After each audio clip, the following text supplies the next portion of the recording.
દ્વારિકાધીશ મારા વાલા દ્વારિકાધીશ ફરી એક વખત લઈને આવી ગઈ છે તમારા ટ્રેન્ડિંગ મંદિરમાંથી રિયલ મૂર્તિનો ફોટો લઈને. આમ તમે જો મોરપીછ વાળો મુંગટ ને દ્વારકાધીશના સાક્ષાત દર્શન કરવા હોય ને તો અત્યારે ફ્રેમનો ઓર્ડર તમારી ઘરે કરી લ્યો. સાઇઝની વાત કરું તો 23x33 ની સાઇઝ. મટીરિયલની વાત કરું તો પ્યોર એટલે પ્યોર રેઝિન મટીરિયલ રહેવાનું છે, બરોબર. અને ડિઝાઇનની વાત કરું તો આની અંદર આપણી પાસે 3 ડિઝાઇન આવી છે. જો એક આ ડિઝાઇન, ત્યારબાદ આ જો આ બીજા વઘાઈ વાળી ડિઝાઇન જોઈ લ્યો તમે, બીજા શ્રીંગાર વાળી, બધી મોતીની માળા સહિત બધું જોરદારમાં જોરદાર ફિનિશિંગ છે.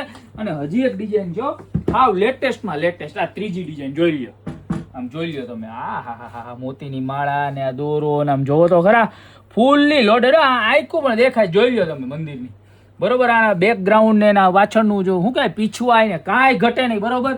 સાઇઝની વાત કરું તો 2x3 ફૂટની સાઇઝ રહેવાની છે. પ્રાઇસની વાત કરું તો ખાલી માત્ર ને માત્ર 1100 રૂપિયામાં મળી જવાનું છે. અને આ એમાં ખાલી કાનો પણ આપણી પાસે અવેલેબલ થઈ ગયો છે, બરોબર. તો 4 માંથી જે પણ ડિઝાઇન જોતી હોય એનો ફટાફટ સ્ક્રીનશોટ લઈ અને નીચે અમારા નંબર આપેલા છે એની પર ઓર્ડર કરી દો. બાકી તો તમે વગાડો મારા વાલા, વગાડો. નાના મોટા શીશ માગે વીસ, આપે 30, બોલો જય જય. બધાય કોમેન્ટમાં લખી નાખો જય દ્વારકાધીશ મારા વાલા.